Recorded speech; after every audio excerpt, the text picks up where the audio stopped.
televizionit Uta, përshëndetje nga studio e emisionit të Ramazanit. Vazhdojmë të jemi së bashku për të përcjellur tek ju një emision i cili vjen si gjithmonë tashmë në bashkëpunim me Bashkinë Islame të Ulqinit, me Mexhlisin e Bashkisë Islame të Ulqinit, përcjellur ligjërata të shumta, fjalë le të themi mjaft të rëndësishme në një muaj shumë të rëndësishëm. Ne vetëm kemi hyrë tashmë në 10 ditën e muajit të madhrueshëm të Ramazanit, një 10 ditë i cili ka veçantinë dhe le të themi rëndësinë e vet, ashtu siç keni pasur mundësi të ndiqni edhe në një emision më herët të mbrëmjes së kaluar që kemi folur pikërisht për rëndësinë e këtyre 10 ditëve të fundit. Duke nisur nga kjo, ndoshta kur fillojmë në ato 10 ditët e fundit, pyesim veten ku jemi tani, çfarë kemi realizuar deri tani, a jemi përmbushur gjatë muajit të Ramazanit në këto ditë, në këto 20 ditë e para. Për shumë çka do të flasim sot, me shumë kënaqësi kam në studio teologen Suela Dibra Kaca për të folur mbi Ramazanin si një simfoni adhurimesh. Përshëndetje, mirë se më vjen në studio. Përshëndetje, mirë se ju gjeta. Njëherët më lejo që të uroj muajin e Ramazanit, duke dëshiruar agjerim të lehtë, të pranuar, edhe jo vetëm për ty, por për gjithë familjen tënde, për gjithë ato miq edhe le të themi ato që i do zemra, gëzuar këtë muaj të begatë. Faleminderit, gëzuar edhe ju. Jemi në muajin e Ramazanit, kemi hyrë në 10 ditën e fundit, edhe nëse të pyes kështu si ishte, si është, si po vazhdon të jetë ky muaj i Ramazanit këtë vit, çfarë mund të thuash? Përjetimet e muajit Ramazanit janë çdo herë të veçanta. Fatmirësisht fal Zotit për besimtarët musliman, muaji i Ramazanit vjen çdo vit me një përvojë të re, me kujtime të reja, edhe muslimanët dhe besimtarët në mënyrë të veçantë presin me emocion, me përgatitjet e tyre. Edhe si rrallë herë në muajt e tjerë, agimi e muzgu përveç që takohen në horizont, takohen edhe në zemrat edhe në shpirtrat e besimtarëve. Edhe Ramazani na tingëllon ashtu si simfoni që nuk luhet me nota, por luhet me lutje, me sakrificë, me përkushtim, me adhurime të shumta.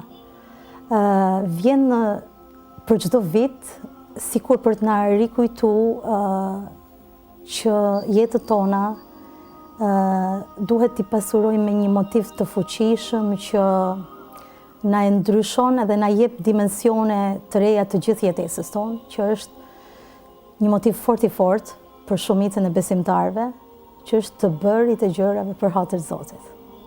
Të bërit e gjërave për të fituar kënaqësinë e Zotit. Edhe në muajin e Ramazanit çdo gjë fillon edhe mbaron me këtë.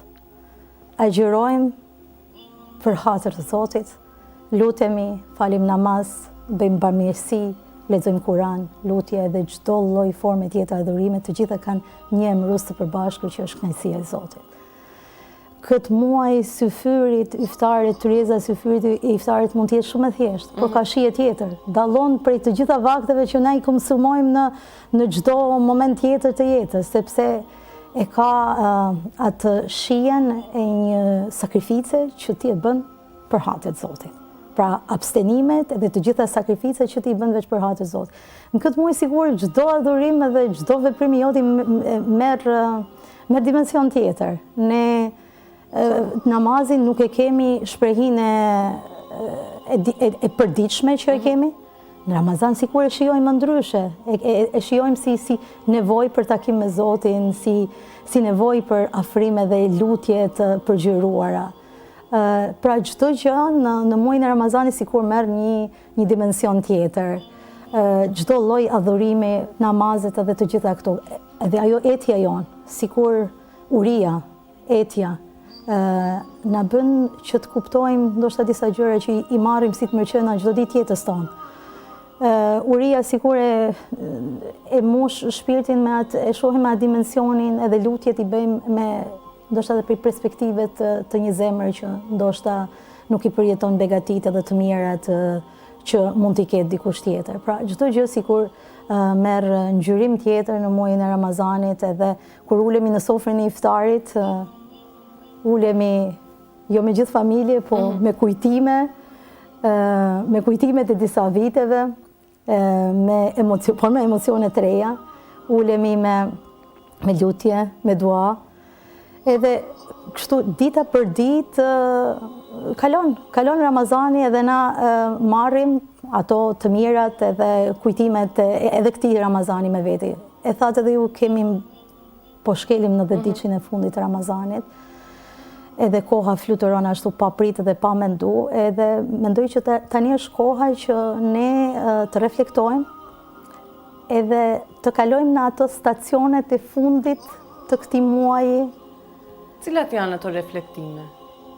Në cilat stacione të ndalemi të reflektojmë në këto ditë? Në këto 10 ditëshin e fundit, fillimisht ndër gjërat më të rëndësishme duhet të rimendojmë edhe një herë apo të forcojmë niyetin, vendosmërinë për çfarë arsyet ne jemi përkushtu edhe vazhdojmë të kryjmë me përkushtim agjërimin edhe çdo gjë që lidhet me agjërimin.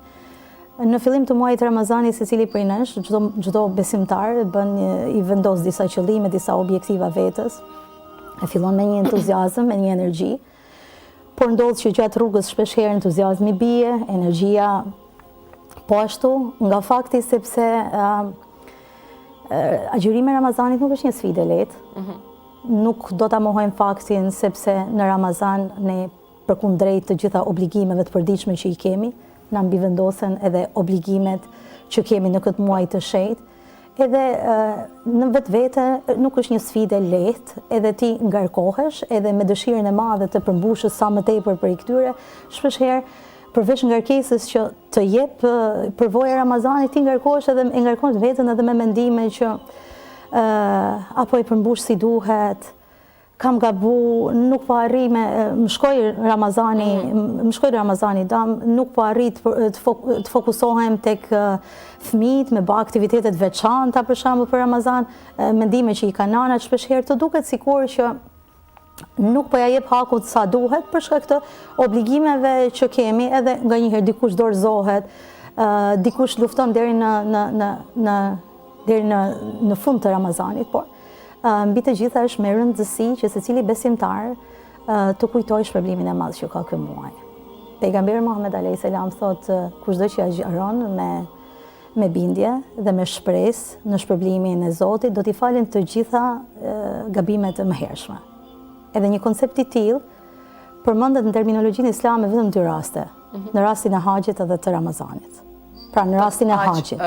Në rastin e haxhit, kur dikush shkon edhe kryen pelegrinazhin, vizitën e vendit të shenjtë, nëse heq dorë nga gjunahet, nuk bën sjellje të pahishme, kthehet nga haxhi i pastër prej gabimeve të mëhershme, sikur ka lindur nga nëna.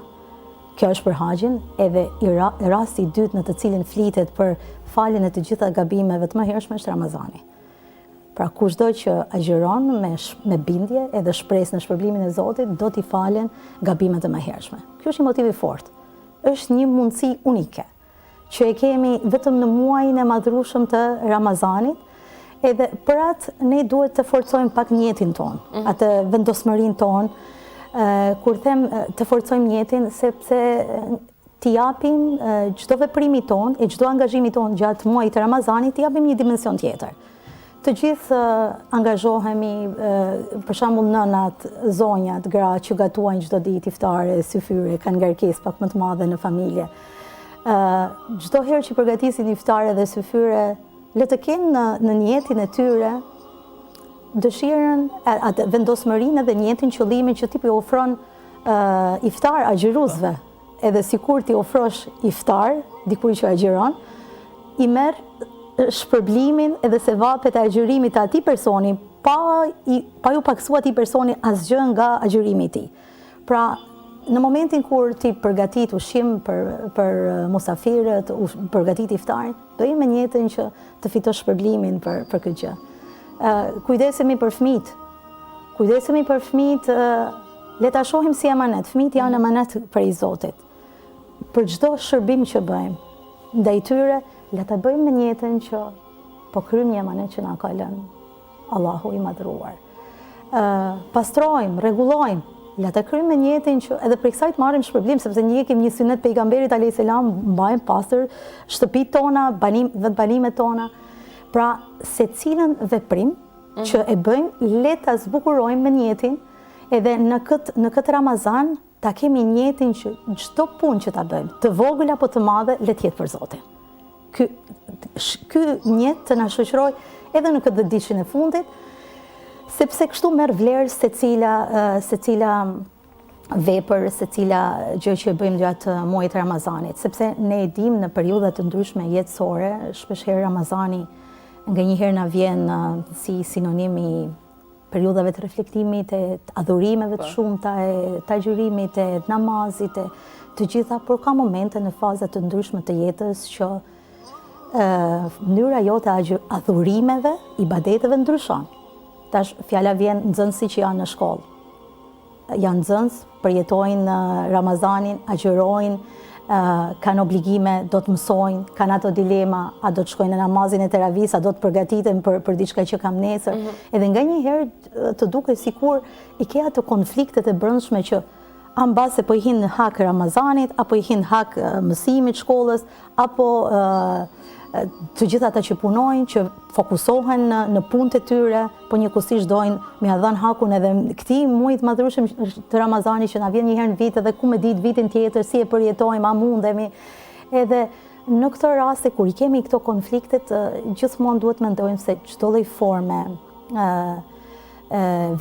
veprimi me njetin e duhur ka formën e adhurimit. Tani, ne dëgjojmë shpesh, le të themi, në shumë ligjërata, në shumë intervista që thojmë është muaji Ramazanit, të shtojmë adhurimin tonë. Edhe ndoshta në rrafshin e parë ne kuptojmë që të shtojmë më shumë namaz, të shtojmë agjërimin, të shtojmë më shumë, të japim më shumë zeqat, të japim më shumë, le të themi, një lëmoshë, por çfarë do qoftë ajo. Kuptojmë vetëm këtë, apo mund ta shpjegojmë adhurimin edhe në forma të tjera?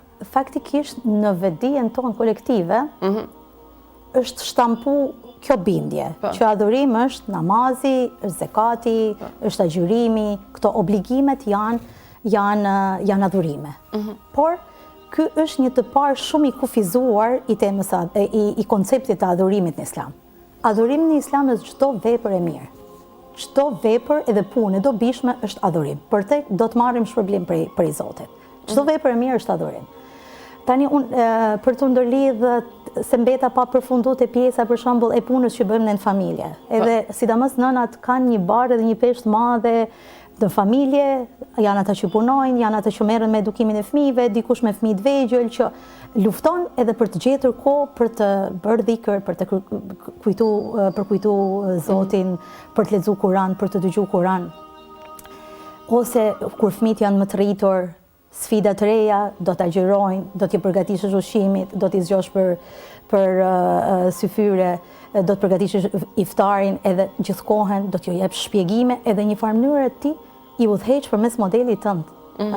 Jep një farë modeli se si do t'i praktikojnë edhe këto obligime fetare, edhe pastaj vjen koha që mas disa kohëve ti gjithkohen reflekton edhe sheh që edhe në periudha të krizave dhe të ndryshimeve të ndryshme, fazave të ndryshme jetësore, ti ke qenë afër Zotit. Në forma të ndryshme, ke qenë afër Zotit me adhurim.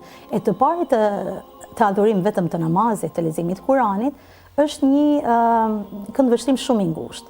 A këndvështrimi më i drejtë dhe më i gjerë është adhurimi çdo vepër që është e dobishme, edhe vepër e mirë, edhe që e ka një jetin e mirë, edhe kryhet në formën e duhur, merr vlerën e adhurimit. Bile në fenë islame, ky është qëllimi i mirë dhe njeti i mirë është thelbi i çdo lloj gjëje, se fundja fundit namazi, agjërimi, zekati, këto janë vetëm mjete pedagogjike që të përmirësojnë njeriu edhe ty të bëjnë aktiv në komunitetin tënd, që ti t'jesh i mirë për veten edhe i mirë për komunitetin tënd. A forma në Islam është totalisht e pavlefshme. Ne kemi shembuj të shumtë për historisë islame, ne kemi shembuj të shumtë edhe nga Kurani. Unë mund të fles për namazin. Namazi është një ndër shtyllat kryesore të fesë islame. Në shumë vende në Kur'an urdhërohet falja namazit, por askund nuk e kemi formën e namazit, llojet e namazit, si falet namazi, edhe kjo jo pa qëllim. Madje edhe pejgamberi alayhis salam ka thënë, faluni ashtu siç më shihni mua duke u fal. Edhe është fal në forma të ndryshme. heri ka çu durt, heri ka ul durt, lëvizje të ndryshme, edhe sot ka edhe dallime në medhebe dhe në shkolla juridike në mënyrën se si e fali namazin. Pra forma s'është e rëndësishme. Kjo, jo për të thënë që s'ka rëndësi, por nuk e ka rëndësinë kryesore në krahasim me thelbin edhe rëndësinë e madhe të qëllimit të namazit në vetvete, sepse kjo shtylla që i bashkon të gjithë muslimanët dhe normalisht që ka rregullat e veta se si praktikohet edhe se si përmbushet edhe kryhet, por nëse namazi jon nuk arrin, nuk e ka qëllimin që ne të na aktivizoj edhe të na bëjë më të mirë për komunitetin ton, nëse agjërimi jon nuk ndikon në përmirësimin ton, në vetë kontrollin ton, atëherë mundemi me fol për një lloj devotshmërie të rrejshme dhe hipokrizie që është e dënueshme në fenë islame, edhe nuk është as pak e pëlqyeshme. Bile kemi shembuj të shumt nga jeta e pejgamberit alayhis salam që flet për dimensionet e ndryshme të adhurimeve edhe për vlerën e sinqeritetit në këta adhurime, edhe larmishmërinë e adhurimeve. Në një rast, një sahab, një bashkosi pejgamberit alayhis salam, Abu Dherri, e pyet pejgamberin se cilat janë ato vepra që të shpëtojnë prej dënimit, prej zjarrit.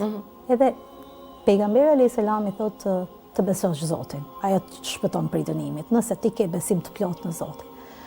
Po mirë, i thotë, po këtë besim me çka mund ta shoqëroj? Besimin shoqëroj e thotë që të japësh prej pasurisë që të ka dhënë Zoti. Pra, ti je bamirës. Po nëse nuk ka mundësi, i thotë, nëse nuk ka mundësi që unë të jap prej pasurisë, atëherë urdhëroi njerëzit për të mirë edhe ndaloi nga e keqja. Po nëse nuk mundem as këtë me ba, atëherë i thotë, mësoja dikuj një zanat. Dikuj le t'ja mësosh një zanat. Po nëse ndodh që as këtë zi ta bëj, ndihmoj, thot, dikuj që është në vështirësi, dikuj që është bërë pa drejtësi. Po nëse thot as këtë nuk mundem me ba, atëherë ndaloj veten prej të keqes. Pra, qëllimi i adhurimeve dhe besimeve, i besimit, qëllimi i adhurimeve, është aktivizimi jonë. Qëllimi i besimit është që na të jemi aktiv edhe të jemi të dobishëm për komunitetin tonë. Pra, gjithmonë besimi lidhet me sa të mirë edhe sa të angazhuar jemi në rrethin tonë, sa punojmë ne për komunitetin tonë. Në një rast tjetër, se përveç pejgamberit alayhis salam, por edhe sahabët e tij gjithkohës e kanë gjykuar rrept devotshmërinë e rrejshme apo mekanizmin, formalizmin në besim. Në një rast, Omeri radiallahu anhu, një nga shokët më të mirë të pejgamberit alayhis salam, kërkon dëshmitar për një person, për të dëshmuar për drejtësinë e një personi. Edhe paraqitet dikush që flet shumë mirë për personin. Edhe i thot, a je komshi i ti, a je fshinj i ti? Jo. A ke udhëtuar me të? Jo. A ke pas ndonjë biznes, ndonjë aktivitet financiar së bashku? Jo. Po si e nje, e kam pa në xhami, është besimtar i mirë, më fal, ti nuk e njeh këtë person. Pra, nga një herë, nuk është mënyrë, da me thanë, vetëm aspekti që ti shkon e falesh, aspekti formal dhe mekanik, nëse kjo nuk reflektohet në jetën tënde. Nëse kjo nuk reflektohet në mënyrën si jeton, si komunikon me të tjerët, çfarë bën ti për rrethin tënd. Edhe ky është adhurimi në Islam, ky është koncepti i adhurimit. Da me thanë, të kryerit e këtyre ibadeteve janë vetëm mjete pedagogjike për të mbritë përmirësimi vetës edhe të aktivizimi jonë në shoqërinë tonë. Në Islam, një buzëqeshje ndaj tjetrit është sadaka, një ndihmë që i bën dikujt në nevojë, një këshill që i jep, të gjitha këto janë forma të adhurimit. Po bujku në përara, po tregtari, po biznesmeni, po mjeku, po mësimdhënësi, në momentin kur shkon edhe e kryen punën e vet, ka kryer një formë adhurimit. Nëse e kryen, po normalisht ka disa kushte. Ka disa kushte, nuk është krejt në formën pa kushte, por në momentin që ti bën një punë që është brenda kuadrit të punëve të lejuar nga dispozitat islame, e bën me një niyet të mirë, ndoshta për të kënaqur Zotin, për të punuar edhe për të furnizuar familjen tënde, për të mirën e komunitetit tënd. Pra, një punë e ndershme, një punë që ka niyetin e mirë, edhe një punë që bëhet në mënyrë perfekte, që e bën me devocion, që e bëjnë me përkushtim, sepse në fenë islame ne kemi hadithe shumëta që thonë çdo gjë që ta bësh, bëje formën më të mirë të mundshme. Edhe kur e bën në formën më të mirë të mundshme, kur e bën pa i hyrë në hak tjetrit, edhe kjo punë që ti bën nuk ndikon në largimin tënd nga Zoti dhe nga obligimet fetare që do t'i kryesh, atëherë kjo punë është adhurim. Ti ke më marrë shpërblimin e një adhurimi. Kështu që a ka motiv më të fortë, a ka shtysa më të mëdha që çdo gjë që ta bëjmë, na kemi shpërblim për gjë. Kështu që nuk ja vlen me thanë, nuk mrita sot me shku në teravi, nuk kam rrit me lexu sot Kur'an sa i kam vu vetes. Nuk kam bërë gjë në duhur. Kryej adhurime të ndryshme. Çdo ditë fokusoju në adhurimet nga më të ndryshme. Pra, edhe puna që bëjmë çdo ditë, edhe aktiviteti i përditshëm kur bëhet me niyetin e mirë, edhe me niyetin specifik që me fitu kënaqësinë e Zotit, për hak të Zotit, atëherë merr vlerën e një adhurime. Tani, e me qenë si jemi edhe së bashku në studio dhe diçka të fundit, shtu dihet gruaja sa është, le të themi, e vlerësuar edhe e ngritur në Islam, sa adhurimet po i bën gjatë këtij muajit Ramazanit, vetëm duke përgatitur ato iftare, duke. Pa diskutim. Më duket që na kanë lakmi meshkujt në këtë aspekt, sepse me të vërtet për shkak të mbivendosjes roleve, ndoshta edhe të punëve të shumta që i thatë edhe ju, përveç që kryen obligimet fetare, obligimet si nën, si bashorte, si zoje shtëpisë, si edukatore e fëmijëve, edhe si një gru që përkushtohet edhe në profesionin e vet edhe në punën e vet, për secilin prej këtyre, nëse ne e bëjmë me niyetin për të fitur kënaqësinë e Zotit, pa diskutim që do shpërbleheni, do të kenë formën e adhurimit. Nuk do më lënë pa përmendur edhe një hadith tjetër që ka shumë, por për shembull pejgamberi alayhis salam në një rast tjetër thotë që dikush që e ndihmon një vejush, një drej, edhe një person të varfër, e ka shpërblimin te Zoti si një që lufton në rrugën e Zotit, edhe një që agjeron edhe falet gjëzitën. Vlera e një punë të mirë, e një ndihmese, e një bamirësie. Mbasi jemi në tematika në lidhje me muajin e Ramazanit, do përmend edhe një rast tjetër gjatë historisë pejgamberit alayhis salam, kur pejgamberi me një grup besimtarë që janë në udhtim. Edhe për grupi gjysma agjerojnë, edhe gjysma nuk agjerojnë. Nuk agjerojnë sepse shfrytëzojnë atë privilegjin e udhëtarit, sepse ne e dim tashmë, sepse nëse të bjen me udhëtu në muajin e Ramazanit, e ke mundësinë që nëse për ty është të vështirë me përballu udhëtimin, e zëvendëson atë një ditë pas Ramazanit. Edhe në grupin me pejgamberin alayhis salam gjysa agjeronin edhe gjysa jo. Edhe gjatë rrugës ndalen, edhe ata që ishin agjerueshëm të lodhur nga uria, etja, nga raskapitja, shtrihen edhe pushojnë. A këto që nuk ishin agjerueshëm, qohen, ngulin hujt, lidhin devet, i japin ujë. Edhe pejgamberi alayhis salam i thot, sot dhuratën dhe sevat pina morën këta që nuk kanë agjeru. Tash, mundemi me paramendu shërbimin që e bëm ndaj kafshës, dhe me thanë, pat ndaj deveve, pat vlerë më të madhe sa agjërimi jo i obliguar. Ky është dimensioni i adhurimit edhe mirësisë në fenë islame. Le të themi, sa thjesht, mos më le të gaboj, por sa thjesht mund të marrim mirësitë. Sa thjesht mund të marrim shpërblime. Shumë e vërtet, shumë e vërtet. Duhet thjesht ja lehtësojmë vetes ndoshta. Edhe shpërblime të shumta. Ta mendojmë të thjesht. Edhe shpërblime të shumta. Përveç rishikimit të nijeteve që bëjmë, në këto 10 ditën e fundit, dhe jo vetëm, na kanë mbetur edhe disa stacione reflektimi që kishim mujt me përfitu sa më tepër prej mirësive të këtij muaji, edhe diçka që unë kam qejf gjithmonë me përmend, është me shfrytzu vlerën e një ore në të cilat duat edhe lutjet nuk kthehen mbrapa, që është ora e syfyrit. Shumë prej nesh, shpeshherë, për shkak të obligimeve të shumta, zgjedhin ta hajnë shumë herët, që nuk është syfyr. Para se të flej. Po, para se të flej, që nuk është syfyr, sepse syfyri konsiderohet koha pak para thirrjes së ezanit të sabahit. Ta me thanë, edhe praktik fetare dhe synet është që syfyrin të avonojmë sa më tepër afër kohës së imsakut apo thirrjes së ezanit.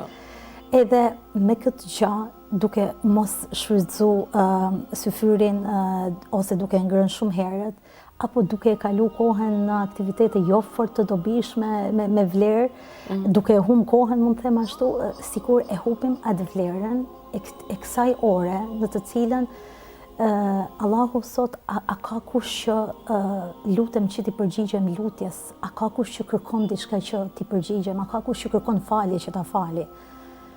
Edhe e kemi aty ajetin edhe përgjigjen e Allahu xhaleshanuhu, wa idha sa'alaka ibadi anni fa inni qarib. Kur robët e mi të pyesin për mua, thuaj unë jam afër, jam aty, i përgjigjem lutjes të gjithkujt që është më lut. Edhe ora e syfyrit është koha ku lutjet tona nuk kthehen mbrapa. Pra, le të reflektojmë për rëndësinë dhe t'i shfrytëzojmë sa më tepër, edhe këto ditë që na kanë mbetur të shfrytëzojmë edhe syfyret pa humbur asnjë syfyr deri në fund. Normalisht të shtojmë adhurimet në format nga më të ndryshme tonat, edhe mbi të gjitha ta përjetojmë Ramazanin. Edhe Ramazani përjetohet me mendje me zemër. Faleminderit. Ishte e kënaqësi që na solle me mendje dhe me zemër gjitha këto mesazhe dhe fjalë bukura për këto, le të themi, ditë të fundit të muajit të Ramazanit, le t'i shfrytëzojmë më së miri në maksimum edhe le të marrim më të mirën. Besoj se ju japëm më të mirën të gjithë shikuesve. Të falenderoj që ishe pjesë e këtij emisioni. Faleminderit ju. Ishte kënaqësi. Ishim së bashku me teologen Suela Dibra Kaca për të folur, le të themi, për reflektime të shumta që duhet ndoshta të kemi vëmendjen në këto 10 ditë të fundit të muajit të Ramazanit. Ju falenderoj gjithëve për vëmendjen tuaj, falenderoj Bashkinë Islame për bashkëpunimin edhe për realizimin e këtij emisioni, gjithashtu Cungën Company për realizimin e studios edhe miqtë shumë që mbështesin këtë emision. Mirupafshim.